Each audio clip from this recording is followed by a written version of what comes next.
Alright, so this is your basic LEGO EV3 Mindstorm programming place. And just the first lesson here is just to kind of go over the basics of where everything is.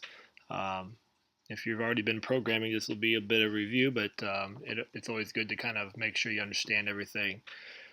So, the first thing, this here is your start block. Without this block here, your program's never going to work. And so you need to have your start block, and that's where all your programming blocks will sink into. If you happen to delete this on accident, or a student does, you can always go down here to the orange section, to the orange palette, and just bring another start block up. And so that's the key to any block. The other things that you have, this whole white space is called your programming canvas. And so that's where you're going to do your programming and your experimenting and designing. This down here are your palettes. And so we've got several different categories of blocks. So your green is your action. You can see if I hover my mouse over it, it'll tell me. These are blocks that kind of require movement or something's going to happen.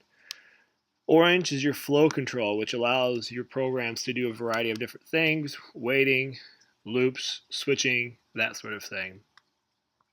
Yellow are your sensors, so you have a wide variety of options depending on which sensors that you actually own. And then the last three are ones I would consider more advanced. Your data operations, which until you get these three mastered, you may not get into. Your blue is your advanced, dealing with a lot of Bluetooth and things of that nature, and some more advanced things. And then the last are your My Blocks, if you get to that point where you start to create your own My Block programs. The only other place you need to know is over here. This is your hardware page where you can see which sensors and motors you have plugged in. And this is where you would click to download the down arrow. If I have my robot plugged in, this would light up. I could download whatever my program is up here to the robot and actually run it. And then here is my content editor. If I want to develop lesson plans, document my work, there's a variety of things you can do with that as well. The next most important thing is your organization. So before you get to programming, I think it's very important that you understand the organization piece. In particular is here. Most kids are going to not change their name unless you show them how to do that. So every single project will be called project and every program, which is not what you want. So your project, think of it as like a file folder on your computer, and then the programs are like the files within. So we're going to go ahead and change the name of this project. Right now it just says project. There's nothing specific to that. So I'm going to go to save project as, and I'm just going to call this Coffee Chug Intro.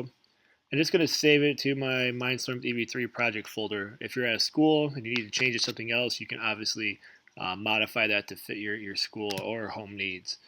And then tags, that's not necessary. But I'm going to go ahead and hit save, and you're going to see the name here, Coffee Chug Intro, is up there. Now, all these programs that I create in there are going to be in this folder. So to change your program names, you take your mouse cursor up to the name and you just double click it. And then I'm going to move this and call it move forward because that's what we're going to be doing first. And if I want to have another program, there's this plus here. I could add another program right next to it. And I could call whatever my next project's going to be. So this is going to be very important that you do that right away. And this is how the program are going to be found on your Lego brick when you download them to your actual robot. So that's going to be very, very important that you show that right away so they don't get confused and start to get a bunch of unnecessary files on their actual brick. And just for organization, that's something that they always need some time with. The last thing is up here in your toolbar. This allows you to select, obviously, the arrow. The hand allows you to pan and move things around as your programs become more complicated and advanced. One of the things that's very helpful, we have our students do this, is leave comments where you can go through and add these little text boxes and leave notes for yourself, whatever it might be. And so you can modify those depending on what you want to gather from your students, and it's sometimes good for your students to take notes, remember what they're doing with those comment boxes. And then obviously saving, if you need to undo anything or you need to zoom in or zoom out. So that's the gist of kind of the basic layout. The last thing, which LEGO has done a very nice job of here, is actually gone through and created some good help tutorials. So in the help, there's a lot of great things in there. So you can go through this EV3 help and find whatever it is that you would need help on. They have a pretty good explanation of things on there. So you can go into these individual pieces and kind of find the help that you need. What's also nice, if I can show you here, is kind of get some more information. So if I were to go to help here, all right, and I go to context help, you can see that's going to give you some more information here on comments, because I had comments highlighted. So I could go here, I could click on this large motor, and it's going to explain what this does. So early on, this is kind of helpful for kids as they're trying to figure out how to program. To have this up, it kind of explains some things. So I could click here, you're going to see that it changes and it explains what this does. So that's pretty helpful as well as you're getting things started out, or as you're advancing and you want to figure out what other things do.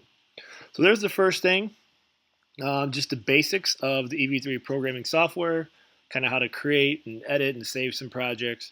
And now the next project that I'll show you is how to move your robot forward to a set point.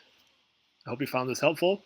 If you have any questions or ideas or any other little tips or tricks, I would love for you to go out and share. And if this was beneficial, I would really appreciate it if you would like it. I look forward to the next episode.